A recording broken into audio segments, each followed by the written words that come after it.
mari kita limpah curahkan kepada junjungan kita Habiyana wa Nabiyana baginda Rasul Muhammad Sallallahu Alaihi Wasallam, para keluarganya, para sahabatnya, para tabi'in, dan mudah-mudahan kita selaku umatnya mendapatkan syafaat di yaumil qiyamah nanti. Amin ya Allah ya Rabbal Alamin. Amin. Bapak dan Ibu, ini pertama kali saya berbicara di depan Bapak Ibu sekalian, juga guru atau orang tua saya, Bapak Ahmad Firdaus. Terima kasih atas kesempatannya kepada Bapak Ibu sekalian untuk memandu acara pagi hari ini. Mudah-mudahan insya Allah ada dalam lindungan Allah Subhanahu Wa Taala dan ada dalam kelancarannya. Amin ya Allah ya Rabbal Alamin. Langsung saja barangkali Bapak dan Ibu semuanya, karena mungkin kita ini tetap maya, sebelumnya tampilan atau videonya barangkali untuk mengingat kembali, menghafal kembali ketika bertemu nanti di manapun, gitu. Kita ingat bahwa ini keluarga besar MGMP gitu ya. Maka penginten Bapak Ibu yang tidak ada kesibukan boleh ditampilkan videonya. Yang pertama, izinkan untuk membacakan susunan kegiatan MGMP pada hari ini. Insya Allah, yang pertama pembukaan, yang kedua penyampaian informasi atau sambutan dari Bapak Ketua MGMP Matematika Komisariat Subang oleh Bapak Asep Wahyudin SPD MMPD. Yang ketiga pembagian kelompok PJJ Matematika. Yang terakhir, yang kelima maksudnya, yang kelima sharing atau diskusi, yang terakhir doa penutup. Mari Bapak Ibu semuanya kita buka kegiatan MGMP pada pagi hari ini dengan membaca kalimah basmalah bersama-sama. Bismillahirrahmanirrahim. Melanjutkan acara yang kedua, yaitu penyampaian informasi atau sambutan dari Bapak Ketua MGMP Matematika Komisariat Subang. Kepada Bapak Asep dipersilakan. Alhamdulillahirrabbilalamin. Terima kasih Bapak Hayat. Inilah ya generasi muda kita ya. Karena rata-rata di guru matematika di Komisariat Subang itu udah sepuh-sepuh. Ya. Jadi kita butuh sosok seperti Hayat, Pak Hadian gitu ya. Sosok-sosok ibu Mae gitu ya, Bu Rika, Bu siapa yang masih muda-muda, Bu Lina ya. Kita harusnya sudah menepi ya Pak Ahmad ya. Karena memang harus yang sudah semangat-semangat, kita kalau yang sudah tua-tua. Kemudian yang berikutnya ya yang ingin saya sampaikan ini mengenai AKM. Ya, mengenai AKM ini jadi nanti nyambung ke pembuatan perangkat ya Bapak dan Ibu.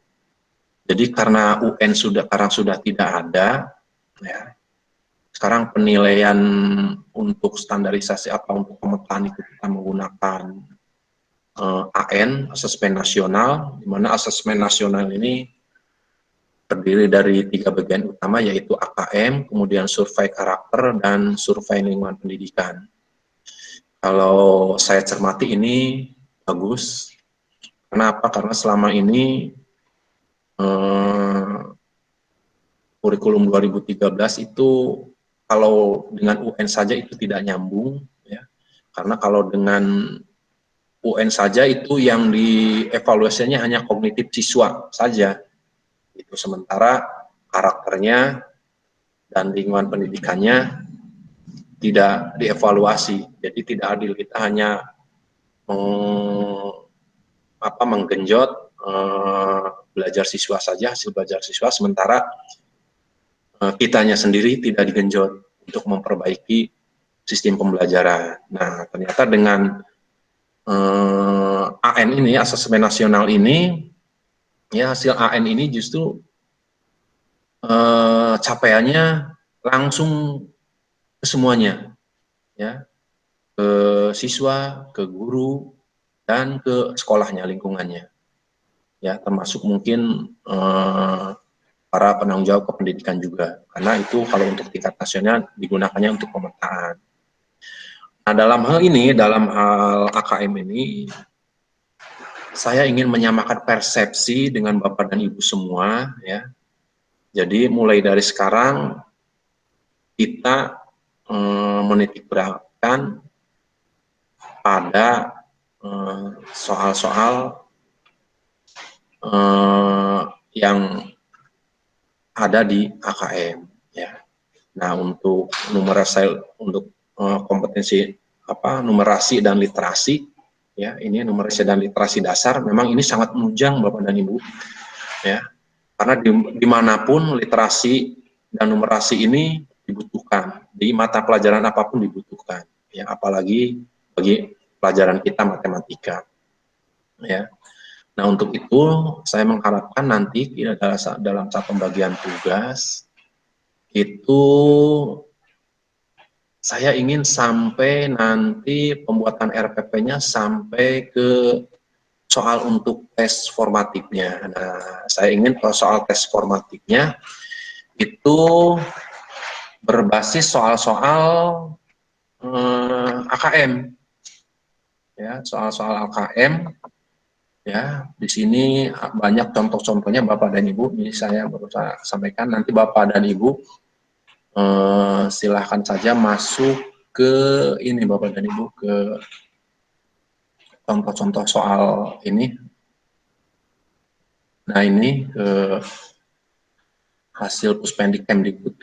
Ini di sini ada, mohon maaf, ini terlihatnya ada tampilan yang lainnya.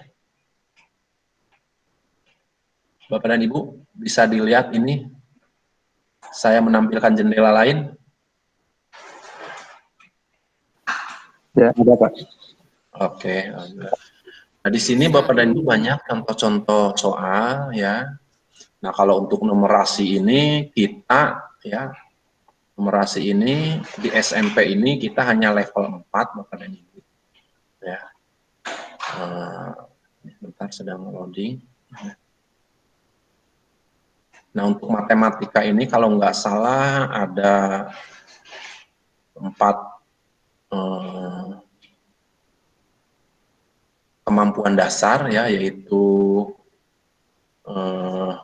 bilangan, geometri dan pengukuran, aljabar, data dan ketidakpastian. Ada 4, ya, kompetensi yang harus dikuasai ini, ya, dalam kompetisi numerasi. Nah, ini keempat materi ini sangat menunjang bagi mata pelajaran yang lain. Nah, terutama bagi mata pelajaran kita matematika, ya. Nah, untuk level 8 ini, ya, untuk matematika ini adanya di level pembelajaran 4 kelas 8. Kebetulan di SMP itu hanya ada 1 level, ya, level 4 saja. Nah, ini kita bisa mengaitkan seperti misalkan sekarang materi yang sekarang tuh kalau nggak salah dalil Pitagoras, ya. Nah, dalil Pitagoras kita bisa mengaitkan soal-soal nanti ulangan hariannya berbentuknya seperti ini di sini, memahami ini, ya, Bapak dan Ibu. Di sini kita bisa lihat contoh-contoh soalnya, ya. Nah, artinya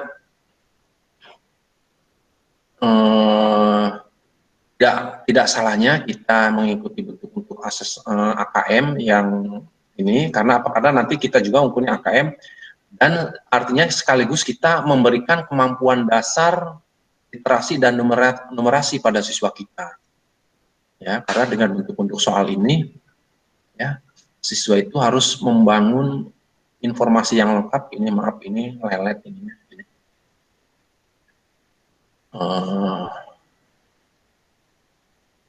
Sinyal internetnya ini lama banget bukanya. Atau biasa kalau jam segini suka lelet gitu. Nah, saya mengharapkan seperti itu, Bapak dan Ibu. Jadi kita sekaligus mengikuti program yang dicanangkan oleh Kemdikbud, ya, asesmen nasional, sambil kita menyiapkan kemampuan dasar literasi dan numerasi bagi siswa kita. Karena ini bukan hanya untuk matematika saja, tapi untuk semuanya. Kalau saya lihat soal-soalnya Bapak dan Ibu, memang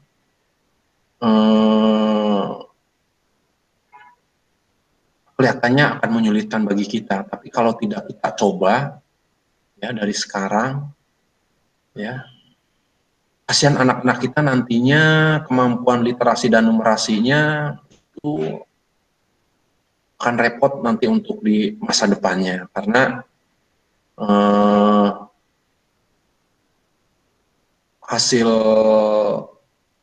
penelitian ya, hasil yang didapatkan itu ya bisanya lemah di PISA itu ya sampai urutannya bawah terus. Ini karena literasi numerasi kita sangat rendah ya. Jadi sangat rendah, literasinya itu kita kalau di literasi itu di bawah 60% ya. Matematika juga sama di bawah 60%, literasi sains aja yang agak tinggi di atas itu juga masih di bawah 65%. Ya. Nah, itu yang perlu kita bangun bersama. Nah, ini ya contoh-contoh soalnya seperti ini. Bapak dan Ibu nanti bisalah mengambil misalkan kalau soal 5 atau 6 itu ambil salah satu contohnya seperti ini. Ya. Jadi atau kita bisa saling berkaitan ya. Nah, bagi Bapak yang Ibu yang sudah mengikuti BIMTEK AKM yang dilaksanakan oleh Kemdikbud, mungkin sudah tahu ya gimana cara membuatnya, gimana caranya, karena di sana sudah ada dipraktikkan juga bagaimana kita membuat salah satu jenis soal seperti ini. Nah, kita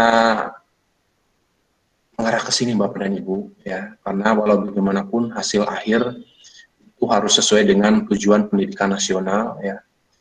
Nah, terutama sekarang ini kita ditujukan hasil output pendidikan kita itu mampu bersaing di abad 21. Nah, salah satunya ini kita harus meningkatkan literasi dasar dan numerasi dasar. Nah, ini informasi penting yang ingin saya disampaikan terkait nanti kita membagi tugas membuat perangkat pembelajaran. Nah, Bapak dan Ibu. Nah, ini